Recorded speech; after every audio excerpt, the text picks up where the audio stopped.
Hi hello నమస్తే welcome to I dream. నేను journalist Pasha. Congress party తమ అధికారిక ట్విట్టర్ అకౌంట్లో ఓ పోల్ని పెట్టింది.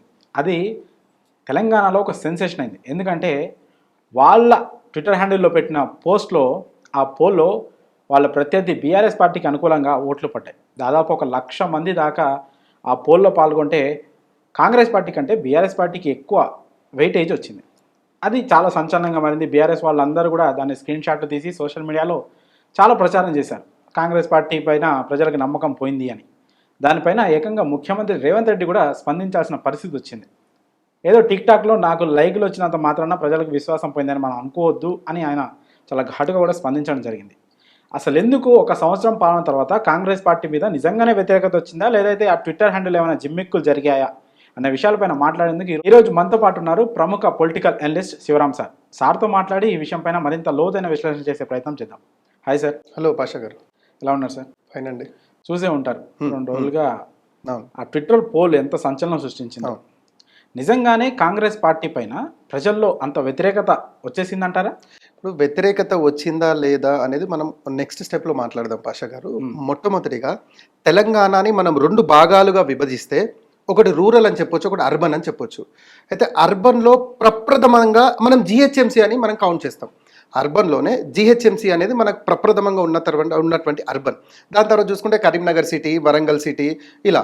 అంటే సోషల్ మీడియాలో ఒక పార్ట్ అనేది ట్విట్టర్ అని చెప్పొచ్చు. సరే, ఇప్పుడు ఎక్స్ అని మాట్లాడుతున్నారు, ట్విట్టర్ అని చెప్పొచ్చు. అయితే ట్విట్టర్ని మీరు కరెక్ట్గా పరిశీలిస్తే మన పాషా గారు, అర్బన్లోనే అది కూడా ఇంటలెక్చువల్స్, ఎడ్యుకేటెడ్, ప్రొఫెషనల్స్, వీరు మాత్రమే ఈ ట్విట్టర్ అకౌంట్ అనేది ఫాలో అవుతారు. మీరు మిగతా రూరల్ సబ్జెక్ట్ చూసుకుంటే అసలు సోషల్ మీడియాని వాడుతున్నారు, ఫేస్బుక్, ఇన్స్టా, యూట్యూబ్ని వాడుతున్నారు తప్ప ట్విట్టర్ అకౌంట్ని వాడే వారి సంఖ్య చాలా తక్కువ ఉంటుంది.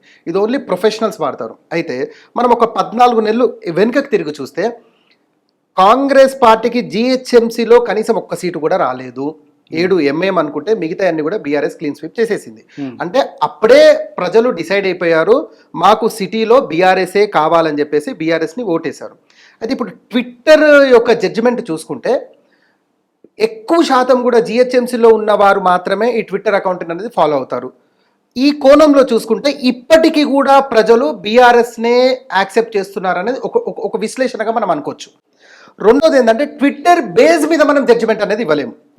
ఇంకోటి ఏంటంటే పాషా గారు, 5 సంవత్సరాలకు ఒకసారి జరిగే ఎన్నికల్లో ఒక్కొక్క నియోజకవర్గానికి యావరేజ్గా 3 లక్షలు 4 లక్షలు ఓటర్లు ఉంటే కానీ పోలింగ్ శాతం ఎంత అవుతుంది పాషా గారు?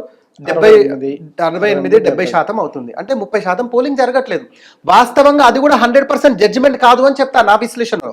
100% జడ్జిమెంట్ ఎప్పుడైతే పాషా గారు 100కు 100% ఓటింగ్ జరిగినప్పుడు 51 మంది అది పాషా గారిని ఎన్నుకున్నారు, 49 మంది శివరాం గారిని ఎన్నుకున్నారు అన్నప్పుడు అది జడ్జిమెంట్ అని చెప్పొచ్చు.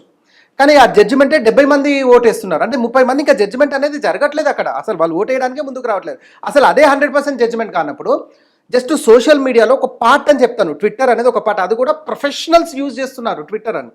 వారు ఏదైతే పోలింగ్ చేశారో, ఇప్పుడు మన ఇంటర్వ్యూ జరుగుతున్న సమయానికి నేను కూడా ఇప్పుడు అది చూశాను, 67% అనేది బీఆర్ఎస్కి అనుకూలంగా ఉంది, 33% కాంగ్రెస్కి అనుకూలంగా ఉన్నటువంటి పోలింగ్ అనేది చెప్పొచ్చు. అంటే ఇప్పుడు కూడా సిటీలో ఎవరైతే ప్రొఫెషనల్స్, ఇంటెలెక్చువల్స్ ఉన్నారో బీఆర్ఎస్ని కోరుకుంటున్నారు అనేది ఒక మెసేజ్ అయితే వెళ్తుంది అనేది మనం చెప్పొచ్చు. మీరు అన్నట్టు సిటీలోనే వాడుంటే, కానీ ఆ పోల్ పెట్టింది ఒక మీడియానో కాదు, లేకపోతే ఒక థర్డ్ పార్టీనో కాదు, ప్రభుత్వం అధికారంలో ఉన్న కాంగ్రెస్ పార్టీ పెట్టింది. మోస్ట్లీ ఏ పార్టీ కార్యకర్తలైనా, లేదంటే పొలిటికల్గా కాస్త ఇంట్రెస్ట్ ఉన్నా, కొంచెం దానిపైన అవగాహన ఉన్నా, ఏ పార్టీకి సంబంధించిన వాళ్ళు ముందు ఆ పార్టీ ట్విట్టర్ హ్యాండిల్ని కానీ సోషల్ మీడియా హ్యాండిల్స్ని కానీ ఫాలో అవుతుంటారు. సో ఇక్కడ తెలంగాణ కాంగ్రెస్కి సంబంధించిన అధికారిక ట్విట్టర్ హ్యాండిల్ కాబట్టి ఎక్కువగా కాంగ్రెస్ సానుభూతి పరులు కావచ్చు, కాంగ్రెస్ కార్యకర్తలు కానీ ఎక్కువ ఉండే అవకాశం ఉంది ఖచ్చితంగా. సిటీ వాళ్ళే ఎక్కువ ట్విట్టర్ వాడుతున్నారు అనేది కొన్ని లెక్కలు చెప్తున్నప్పటికీ, ఆ కాంగ్రెస్ పార్టీ ట్విట్టర్ హ్యాండిల్ని ఫాలో అయ్యే వాళ్ళు, ఏ ఏరియాకి సంబంధించిన వాళ్ళు, ఎవరు దాంట్లో ఎక్కువ పాల్గొన్నారనే క్రైటీరియా మాత్రం ఎలాంటి లెక్కలు లేవు.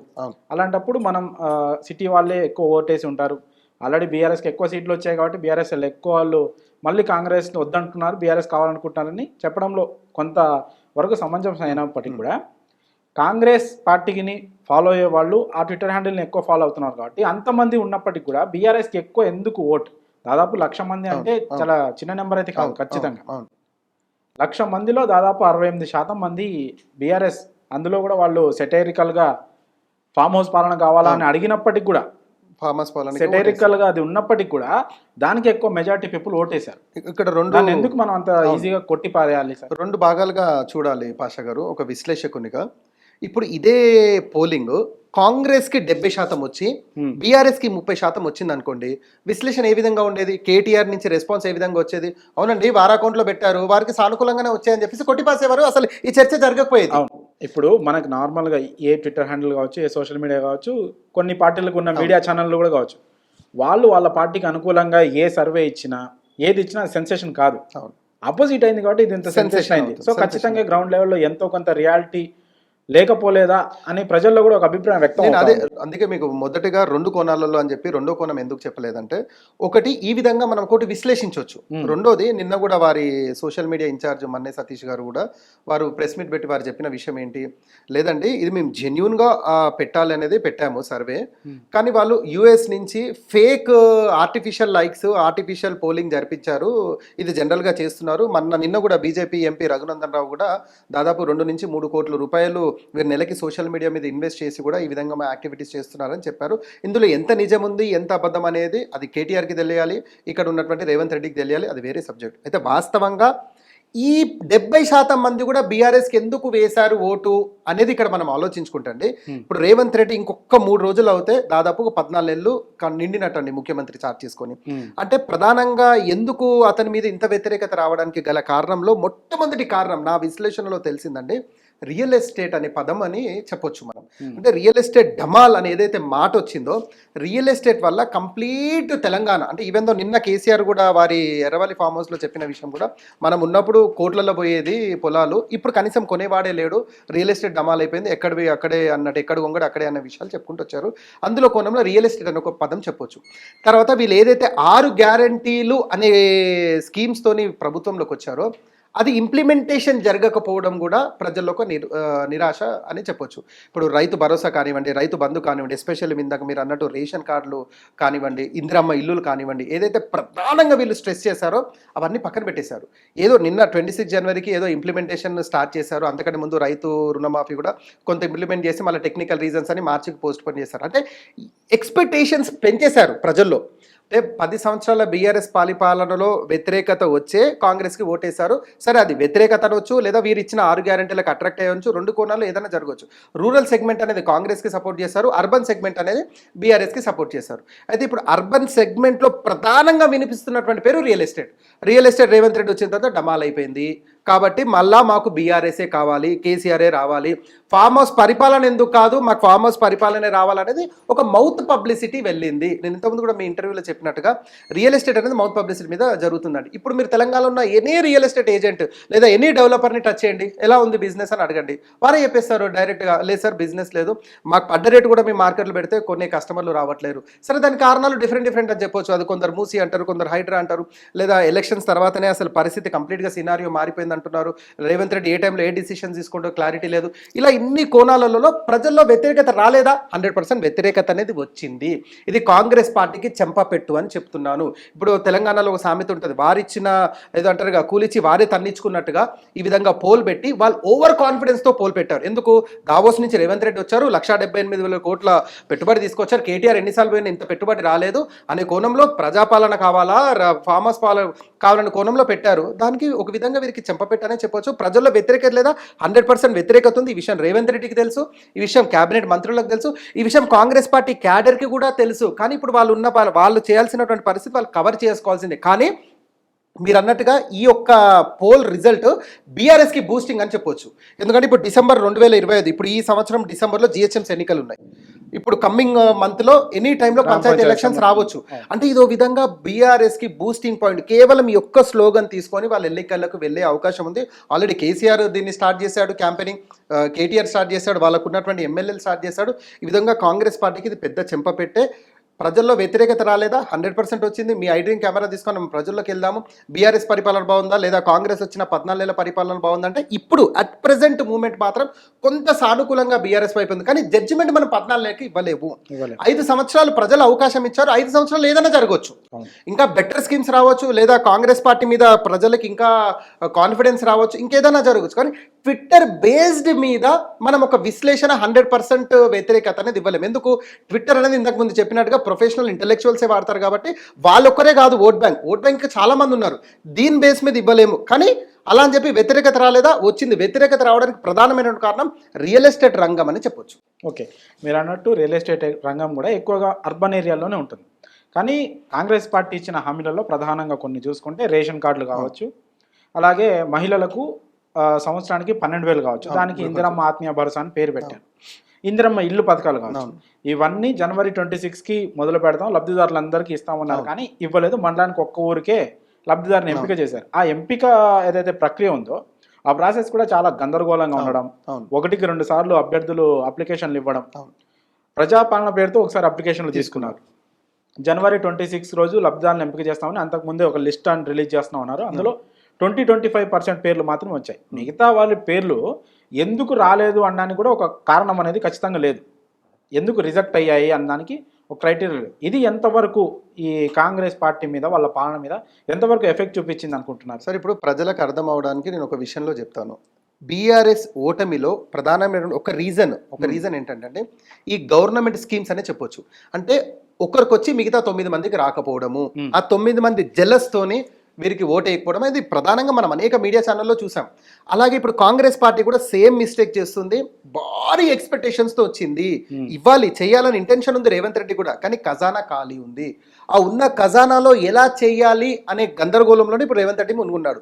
అందులో భాగంగా మీరు అన్నట్టుగా ఇప్పుడు వారి దగ్గర ఉన్నటువంటి నిధులు 1 రూపీ అయితే ఇవ్వాల్సినటువంటి స్కీమ్స్ 10 రూపాయలు ఉన్నాయి. అంటే మిగతా 9 రూపాయలు అప్పు తీసుకొస్తే తప్ప స్కీమ్స్ లేనటువంటి పరిస్థితి. అంటే ఉచితాలకే ఈ విధమైనటువంటి పరిస్థితి ఉంటే ఇప్పుడు స్టేట్ మెయింటెనెన్స్ అనుకోండి, శాలరీస్ అనుకోండి, ఇవి డెవలప్మెంట్ వర్క్స్ అనుకోండి, వీటికి నిధులు లేవు.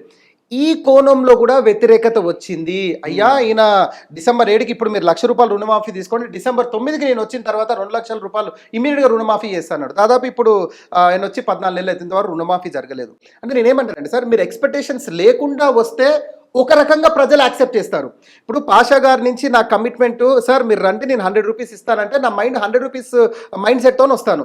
మీరు వచ్చిన తర్వాత 100 కాదు సార్ నేను 50 రూపీస్ ఇస్తా అంటే నేను కొద్దిగా డిసప్పాయింట్ అయ్యే అవకాశం ఉంటుంది. అరే 100 అని చెప్పి 50 ఇచ్చాడు అని. ఒకటి, అసలు 50 కూడా ఇవ్వట్లేడు, నేను మళ్ళీ నెక్స్ట్ టైం ఇస్తా అంటే అసలు పాషా గారి మీద నాకు పూర్తి వ్యతిరేకత వచ్చేస్తుంది. అరే ఈయన కేవలం మాటల మనిషి, చేతల మనిషి కాదని చెప్పేసి. అలాగే ప్రజలు కూడా ఆలోచిస్తుంది ఏంటంటే ఇతను కొన్ని వరాలు ఇచ్చాడు, ఆ వరాలు ఫీల్డ్లో ఇంప్లిమెంట్ అవ్వట్లేదు. ఫీల్డ్లో ఎందుకు ఇంప్లిమెంట్ అవ్వట్లేదంటే ఒక విశ్లేషకుడిగా మనం కొన్ని విశ్లేషిస్తాం, నిధులు లేవు, ఉన్నదాన్ని కొద్దిగా స్టెబిలిటీగా అంటే ఇన్స్టాల్మెంట్ బేసిస్గా ఇస్తున్నామనే కోణంలో గవర్నమెంట్ చెప్పుకుంటూ వస్తుంది. కానీ కింద ఓటర్కి దాంతో ఏం సంబంధం అండి? నాకు ఇస్తానని ఇవ్వాలంతే, ఇంకా ఇవ్వట్లేడు. నా పక్కనోనికి వచ్చింది, నాకు రాలేదు. ఇప్పుడు కూడా నేను మీ ఇంటర్వ్యూకి రాకముందు నేను ఒక మండలానికి వలిగొండ మండలం అంటే భువనగిరి నియోజకవర్గానికి సంబంధించి వలిగొండ మండల్, అక్కడ ఒక గ్రామానికి సంబంధించిన రైతుతో మాట్లాడాను. అయ్యా మీకు రుణమాఫీ అందిందా లేదా? ఇప్పుడు నిన్న మొన్న ఏదైతే రైతు బంధు రిలీజ్ చేస్తారో అట్లీస్ట్ అవన్నీ వచ్చిందంటే వారికి రాలేదని చెప్తున్నారు. సార్, కేసీఆర్ హయాంలో ఎవరికైతే రుణమాఫీ జరిగిందో, కేసీఆర్ హయాంలో ఎవరికైతే రైతు బంధు వచ్చిందో వారికి మాత్రం వచ్చింది సార్, నాకు రాలేదు. రైతు చెప్తున్నటువంటి విషయం ఇది. ఇప్పుడు అతను నిరాశ అంటే డిసప్పాయింట్లో ఉన్నాడు. ఇప్పుడు ఎవరైతే 70% ట్విట్టర్లో బీఆర్ఎస్కి సపోర్ట్ చేస్తారో వారు కూడా ఏదో కోణంలో నిరాశ చెందినటువంటి వారే. అయితే రియల్ ఎస్టేట్ కోణం కానివ్వండి, రైతుల కోణం కానివ్వండి, లేకుంటే ఈ 6 గ్యారెంటీలకు సంబంధించి ఏదో విధంగా కాంగ్రెస్ పార్టీ బాధితులని ఒక వర్గం అంటుంది. ఇంకో వర్గము వారు చెప్తున్నటువంటి విషయం ఏంది, లేదండి ఇవన్నీ ఫేక్ అని చెప్తున్నారు. వీళ్ళు యూఎస్ నుండి ఆపరేట్ చేస్తున్నారండి, వాస్తవంగా మేము ఆర్గానిక్గా ఉన్నాము కాబట్టి మాకు 33%, వాళ్ళు ఆర్గానిక్గా లేరు, ఆర్టిఫిషియల్ అని చెప్పేసి కాంగ్రెస్ పార్టీ ఒక స్టేట్మెంట్ తీసుకుంటూ వస్తుంది. But what ever it may be, Congress party complete యాజమాన్యానికి అంటే వాళ్ళ అధిష్టానానికి తెలుసు మనం వరాలు ఇచ్చాము, ఆ వరాలు ఫుల్ఫిల్ చేయలేకపోతున్నాం, కారణం నిధులు. బట్ అది ప్రజలకు ఎలా చెప్పాలో అర్థం అవ్వట్లేదు, సతమతంలో కాంగ్రెస్ పార్టీ అయితే ఉంది. ఓకే, ఇప్పుడు వాళ్ళు చెప్తున్నట్టు మేము గ్రౌండ్ లెవెల్లో బాగానే ఉన్నాం, వీళ్ళు ఏదో ఆర్టిఫిషియల్ ఇంటెలిజెన్స్ ఉపయోగించి ఇబ్బంది పెడుతున్నారు సోషల్ మీడియా పరంగా అని అంటున్నారు. లేదు, గ్రౌండ్ రియాలిటీ కూడా అదే అని బీఆర్ఎస్ వాళ్ళు చెప్తున్నారు. ఇదంతా ఇప్పుడు జిహెచ్ఎంసీ ఎన్నికల్లో అలాగే గ్రామ పంచాయతీ ఎలక్షన్లో వచ్చే రిజల్ట్ని బట్టి నిజంగానే వ్యతిరేకత ఉందా లేదా అనేది అంచనా వేయచ్చా సార్? సార్, మీరు వాల్యుబుల్ పాయింట్ తీశారు ఇంటర్వ్యూలో. ఒకవేళ ఇప్పుడు కమ్మింగ్ అసలు ఇంకా జిహెచ్ఎంసీ అంటే ఇంకొక 1 year ఉంది అనుకుందాం కొద్దిసేపు. ఈ కమ్మింగ్ పంచాయతీ ఎలక్షన్స్లో గనక బీఆర్ఎస్కి అనుకూలంగా ప్రజలు సపోర్ట్ చేస్తే మీరు రాసి పెట్టుకోండి పాషా గారు, బీఆర్ఎస్కి అసెంబ్లీ గేట్లు ఓపెన్ అయినట్టే. ఇది ఇప్పుడున్న సినారియో చెప్తున్నా. రేపు 4 years తర్వాత సినారియో ఏంటనేది ఇప్పుడు మనం జడ్జ్ చేయలేం. ప్రస్తుత సినారియో మాత్రం గ్రామ పంచాయతీ ఎలక్షన్స్లో బీఆర్ఎస్కి సానుకూలంగా ఉన్నా చాలు. ఇప్పుడు బీఆర్ఎస్ హై ఫీవర్ ఉన్నప్పుడు కాంగ్రెస్కి అసలు కనీసం సీట్స్ కూడా రాలేవు గ్రామ పంచాయతీ ఎన్నికల్లో, ఎక్కడో అక్కడ అలా గెలిచారు. కానీ ఇప్పుడు అట్లీస్ట్ బీఆర్ఎస్కి 50 కాంగ్రెస్కి 50 వచ్చినా ఇది కాంగ్రెస్ ఓటమి అనే చెప్తాను. బీఆర్ఎస్కి 10 వచ్చి కాంగ్రెస్కి 90 వస్తేనే కాంగ్రెస్ విక్టరీ. ఇప్పుడు రేవంత్ రెడ్డి నిన్న అది బహిరంగ సభలో ఏమన్నారండి, మీకు డిసెంబర్లో మిమ్మల్ని కాదన్నారు పబ్లిక్, ఏప్రిల్లో అయితే అసలు మీకు మేలో అయితే మీకు అసలు డిపాజిట్స్ ఇవ్వలేదు, ఇక మీకు రేపు కమ్మింగ్ ఎలక్షన్స్లో కూడా మీకు డిపాజిట్స్ రావనే కోణంలో చెప్పారు. ఇదే గనక జరిగితే కాంగ్రెస్ స్టెబిలిటీగా ఉన్నట్టు. కాంగ్రెస్ అన్న మాట ఏ మాట, వీళ్ళు ట్విట్టర్ అకౌంట్ని బ్యాలెన్స్ చేసి ఆర్టిఫిషియల్ లైక్స్ కొట్టారు, ఆర్టిఫిషియల్ పోలింగ్ చేశారు అనేది ఫుల్ఫిల్ అవుతుంది. కానీ రేపు ఈ కమ్మింగ్ ఎలక్షన్స్లో కనుక బీఆర్ఎస్కి 50% వచ్చినా చాలండి, ఇది ఆర్టిఫిషియల్ కాదు, ప్రజలు నిజంగానే బీఆర్ఎస్ని కోరుకుంటుంది అని చెప్పడంలో ఎలాంటి సందేహం లేదు. రేపు కాంగ్రెస్కి కష్టకాలం అని చెప్పొచ్చు. ఐదర్ జిహెచ్ఎంసీలోనే ఈ కష్టకాలం స్టార్ట్ అవుతుంది. ఓకే, గ్రౌండ్ లెవెల్లో రియాలిటీ కాస్త వేరుగా ఉంటుంది సార్. ఎందుకంటే పంచాయతీ ఎలక్షన్లు పార్టీలకి సంబంధం లేకుండా జరుగుతాయి. ప్రధాన పార్టీల గుర్తుల మీద జరగవు, ఏం జరగవు, అన్అఫీషియల్గా ఉంటుంది. ఆ పార్టీ వాళ్ళు ఈ పార్టీ వాళ్ళు అన్నట్టు ఉంటుంది పోటీ చేసేవాళ్ళు. కానీ గ్రామ స్థాయిలో జరిగే ఎన్నికల్లో ఆ గ్రామంలో ఉన్న పరిస్థితులను బట్టి, అక్కడ పోటీ చేసే నాయకుల్ని బట్టి, వాళ్ళకి ప్రజలతో ఉన్న అనుబంధాన్ని, రిలేషన్ని బట్టి జరుగుతూ ఉంటాయి ఎక్కువగా.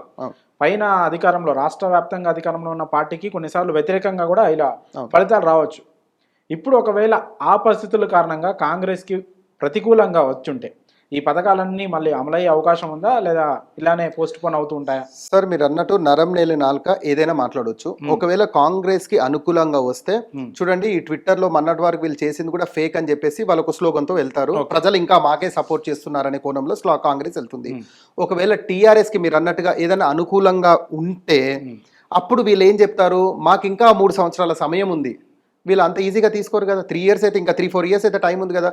3-4 yearsలో ఇంకా మేము బెటర్గా ప్రజల ముందుకు వెళ్తాము, ఇంకా మేము మా తప్పులు ఏమున్నాయో మేము సరిదిద్దుకుంటాము అనే కోణంలో కాంగ్రెస్ పార్టీ వెళ్తుంది. 4వ విషయం ఏంటంటే, ఒకవేళ బీఆర్ఎస్కే అనుకూలంగా ఓట్లు వేసినా కూడా ఈ ఏదైతే స్కీమ్స్ ఉన్నాయో స్కీమ్స్ అయితే యాజ్ టీజ్గా ఇంప్లిమెంట్ చేయాల్సిందే. చూసారా, బీఆర్ఎస్కి అనుకూలంగా ఉంది కాబట్టి కాంగ్రెస్ పార్టీ స్కీమ్స్ ఇంప్లిమెంట్ చేయట్లేదని చెప్పి బీఆర్ఎస్ వాళ్ళు మళ్ళీ దుమ్మెత్తి పోస్తారు. ఆ విషయం క్లారిటీగా రేవంత్ రెడ్డికి ఉన్నారు. కానీ మీరు ఒక మంచి లాజిక్ క్వశ్చన్ అడిగారు.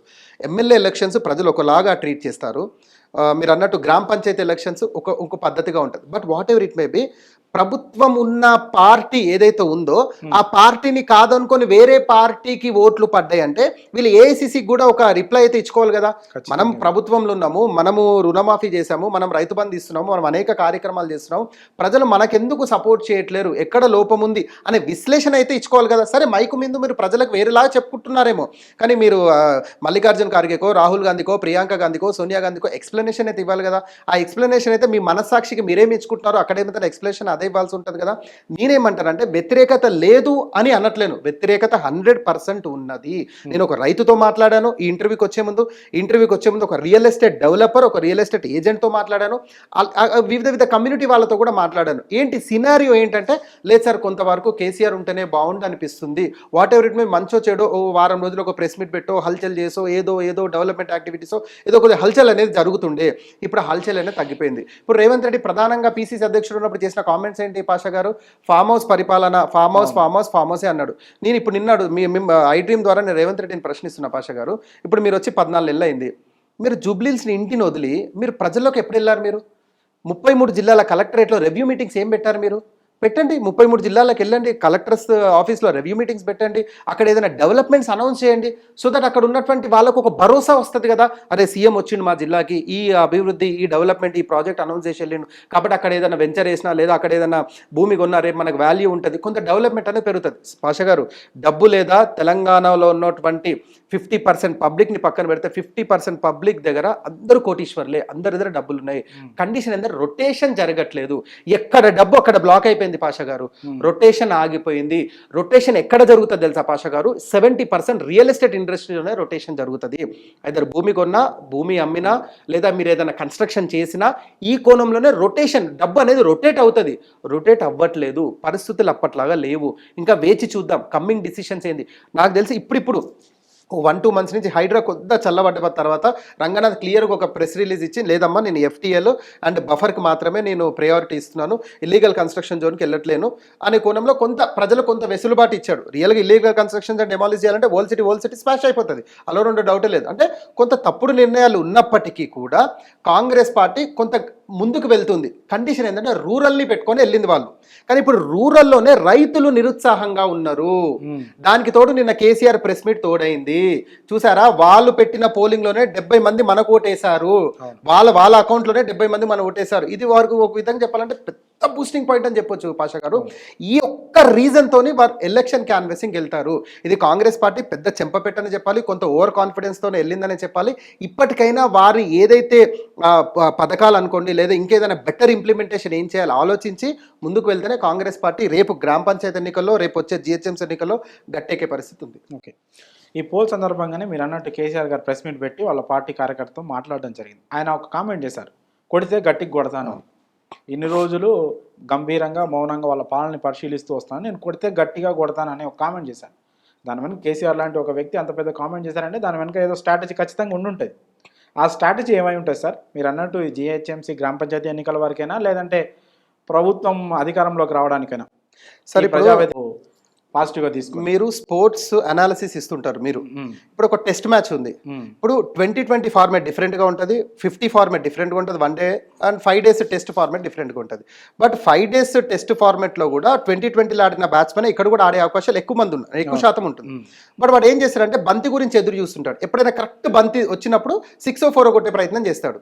ఇప్పుడు కేసీఆర్ కూడా ఇన్ని రోజులుగా సైలెంట్గా ఉండి ఇప్పుడు నిన్న రావడానికి గల కారణం ఏంటంటే ఆయనకు ఒక ఆయుధం దొరికింది నిన్న. ఆయుధమే ఈ పోల్. కరెక్ట్ టైంలో ఆ టైంలో కార్యకర్తలు రావడం. సరే, మీరు చూసారు సోషల్ మీడియా, ఆయనే కారు నట్టుకుంటూ వచ్చాడు, హరీష్ రావు పక్కన ఉన్నాడు. సరే, వాటర్ ఇట్ మేము సినారియో క్రియేట్ అయింది అక్కడ. ఆ సినారియోలో ఈ పాయింట్ మాట్లాడాడు.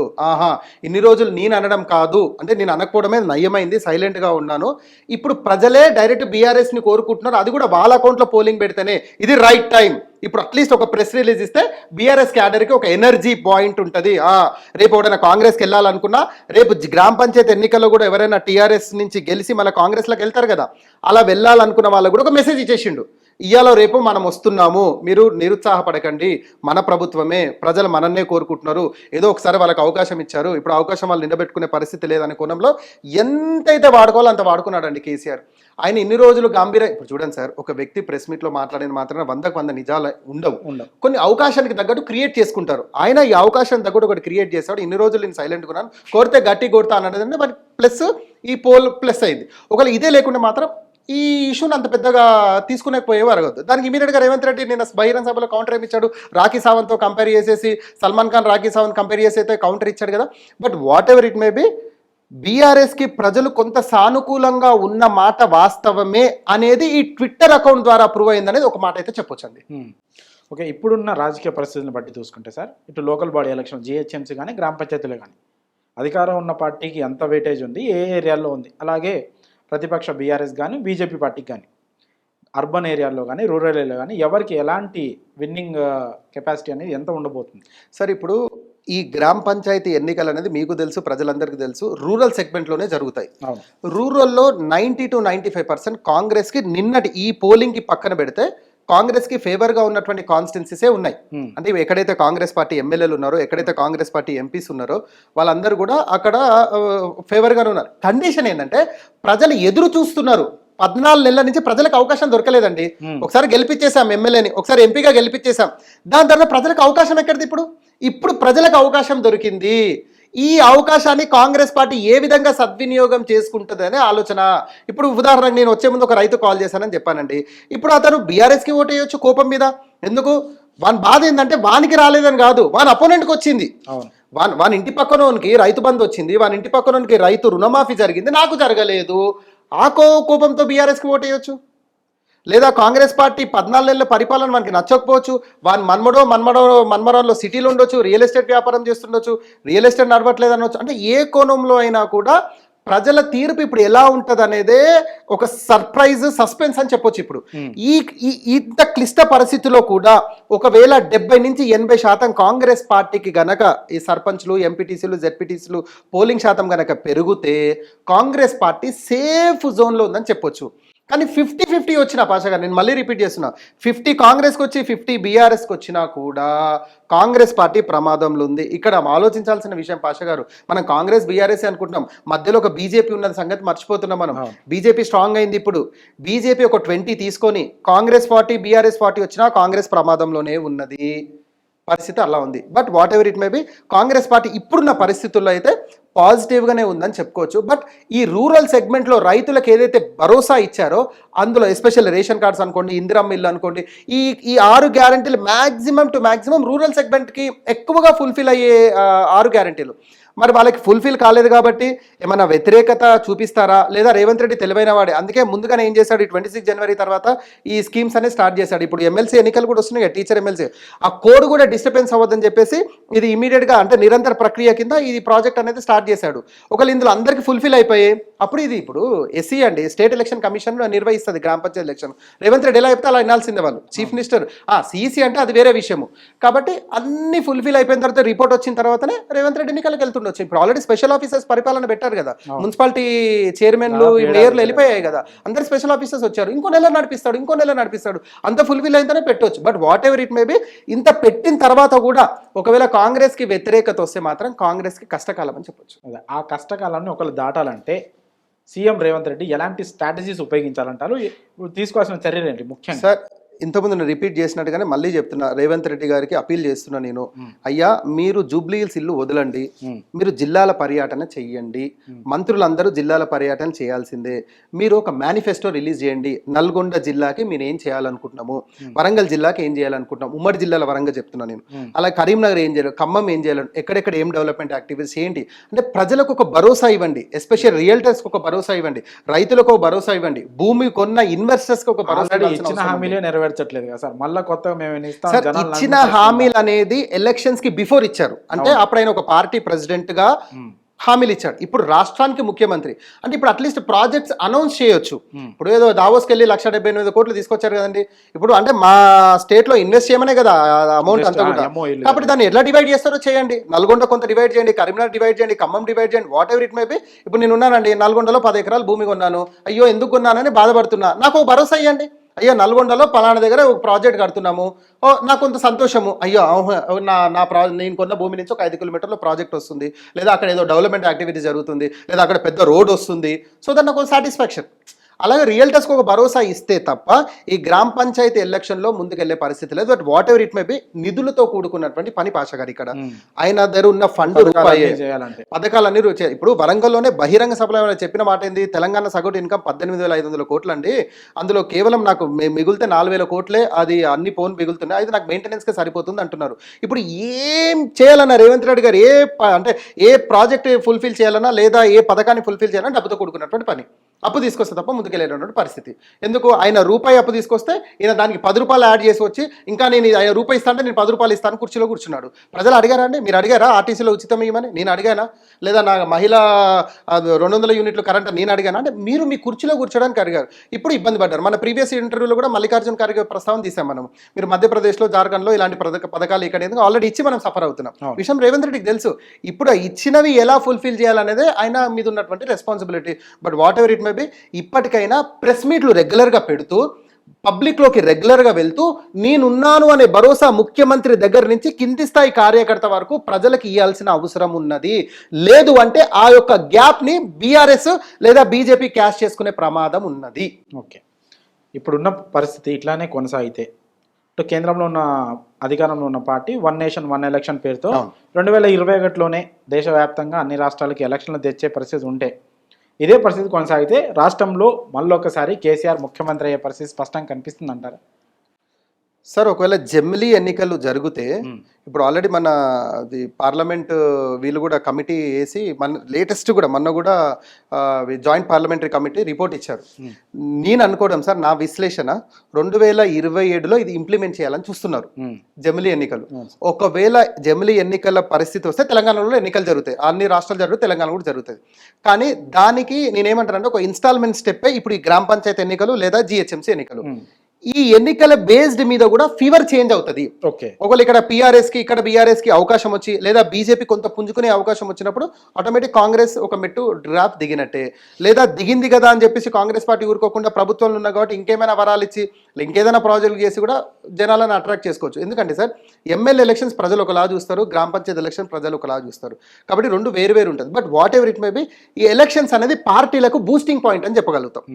ఇప్పుడు ఎందుకు బూస్టింగ్ పాయింట్ అంటున్నా, ఇప్పుడు ట్విట్టర్లో నథింగ్ బట్ ఒక ఎలక్షనే జరిగింది, అది ఆన్లైన్ పోలింగ్ జరిగిందండి. ఇది ఆఫ్లైన్ పోలింగ్, అది ఆన్లైన్ పోలింగ్ అంతే. ఆ బూస్టింగ్ పాయింట్నే కదా ఇప్పుడు దాచుకున్న ఎలుక బయటకు వచ్చింది, పులైంది, అంతే కదండి. ఇప్పుడు వీళ్ళు అంటుంది అదే కదా, దాచుకున్న ఎలుక బయటకు వచ్చి పులైంది. ఇప్పుడు దాచుకున్న ఎలుక ఎవరు అందరికీ తెలుసు, బయటకు వచ్చిన పులైంది ఎవరు అందరికీ తెలుసు. రేపు ఈ ఎన్నికల్లో కూడా బీఆర్ఎస్ ఎక్కడైనా ప్లస్ జరిగితే మాత్రం కాంగ్రెస్కి గడ్డు కాలమే. దీన్ని బీజేపీ క్యాష్ చేసుకుంటుంది. దీన్ని అంటే వీళ్ళిద్దరి మధ్యలో కొట్టుకుంటే ఇంకెవరో బెనిఫిట్ పొందినట్టు బీజేపీ క్యాష్ చేసుకునే అవసరం. But what ever it may be, అధికారంలో ఉన్న పార్టీకి ఈ విధంగా జరగడం అనేది కొంత దురదృష్టమనే చెప్పొచ్చు. ఇప్పటికైనా దీన్ని విశ్లేషణ చేసుకుంటూ ప్రజలకు ఏ విధంగా దగ్గర అవ్వాలి, ఈ ఉచితాల వల్ల ప్రమాదం ఏంటని నాకు తెలిసి వీళ్ళకి అర్థమైపోయి ఉంటుంది. కమ్మింగ్ ఎలక్షన్స్లో అయినా ఉచితాలు ఏమైనా తగ్గించి అభివృద్ధి. సార్ ఉచితాలు ఎందుకు సార్, ప్రజలకి కావాల్సింది విద్య వైద్యం రెండు ఫ్రీగా ఇస్తే సరిపోతుంది. మిగతా ఏమి ఇవ్వాల్సిన అవసరం లేదు. నా ఇంటి ముందుకు వస్తే రోడ్డు, నెత్తి మీద స్ట్రీట్ లైట్, నెత్తి మీద street light, under ground drainage ప్రజలు కోరుకుంటుంది. ఇప్పుడున్న పరిస్థితులు ఇది చాలు సార్. ఇదంతా చూస్తున్నాం ఇప్పుడు కేసీఆర్ ప్రతిపక్ష పార్టీలోనూ. కాంగ్రెస్ ఎలాగో ఇప్పుడున్న హామీల కంటే మించి మళ్ళీ వచ్చే అసెంబ్లీకి ఇవ్వలేదు. ఇవే నెరవేర్చకపోతే ఒకవేళ, సో అప్పుడు బీఆర్ఎస్ పార్టీ హామీలు ఎక్కువ ఇచ్చే అవకాశం ఉందా, లేదా ఇప్పుడు కాంగ్రెస్ పార్టీ పరిస్థితిని చూసి వాళ్ళు లేదు అంత ఇవ్వలేమని బహిరంగంగా చెప్పే అవకాశం ఉన్నాయి? భవిష్యత్తులో మారొచ్చా ఈ పద్ధతి ఏమన్నా? సార్ కేసీఆర్ ఉచితాలు అయితే మారే పరిస్థితి లేదు సార్. ఉచితాలు అయితే ఆపడు. బట్ వాట్ ఎవర్ ఇట్ మీ, ఉచితాలు పెంచకపోవచ్చు మీరు అన్నట్టుగా ఈ పరిస్థితి చూసి. ఎందుకంటే ఆయన దగ్గర నుంచి చూస్తున్నాడు కాబట్టి ఈ పరిస్థితి ఉచితాలు పెంచకపోవచ్చు. బట్ వాట్ ఎవర్ ఇట్ మీ, రైతులకు రుణమాఫియానో, రైతు బంధనో, లేకుంటే దళిత బంధనో, ఆయన ఏవైతే స్కీమ్స్ తీసుకొచ్చాడో ఆ స్కీమ్స్ ని నేను ఇంప్లిమెంట్ చేస్తాను అనే కోణంలో అయితే అనొచ్చు. కానీ ఉచితాలు పెంచకపోవచ్చు. బట్ పెంచినా కూడా ఆశ్చర్యపోవాల్సిన అవసరం లేదు. ఎందుకంటే ఆయన ఏదో స్ట్రాటజీ ఉంటుంది.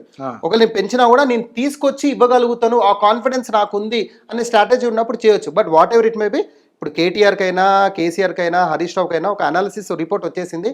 ఉచితాల వల్ల రేవంత్ రెడ్డి ఇబ్బందుల్లో పడుతున్నాడు, మనం కూడా ఇబ్బందుల్లో పడి ఇక్కడికి వచ్చాము. ఇప్పుడు రేవంత్ రెడ్డి అదే ఇబ్బందులు పడుతున్నాడు. రేపు కమ్మింగ్ కూడా మనం ఉచితాలు ఇస్తే ఇదే ప్రమాదము. But what ever it may be, ఈ అవకాశాన్ని ఇప్పుడు కేసీఆర్ వదులుకుంటే ప్రమాదం. నాకు తెలిసి ఇప్పుడు కేసీఆర్ లాస్ట్ ఎలక్షన్స్ అని అంటున్నారు. ఈ లాస్ట్ ఎలక్షన్స్లో కానీ కేసీఆర్ ఎక్కడైనా చిన్నగా అంటే లూప్ లైన్ వదిలినా కూడా ఆయనకు ప్రమాదం అనే చెప్పొచ్చు. కాబట్టి ఉచితాలు అనేది ఇస్తారు, ఇవ్వకపోతే బెస్ట్. కానీ ఉచితాలు ఇవ్వకుంటే ఇలా నోరు ఆ మైక్ ముందు కనీసం ఓపెన్ అయ్యే పరిస్థితి లేదు. బట్ ఉచితాలు అయితే ఇస్తారు, బట్ పెంచకపోవచ్చు అనేది నేను అనుకుంటున్నాను. Okay, thank you sir, thank you so much. మీ వాల్యుబుల్ టైంని మా కోసం ఇచ్చి చాలా విషయాలు మాతో పంచినందుకు thank you so much. Welcome అండి.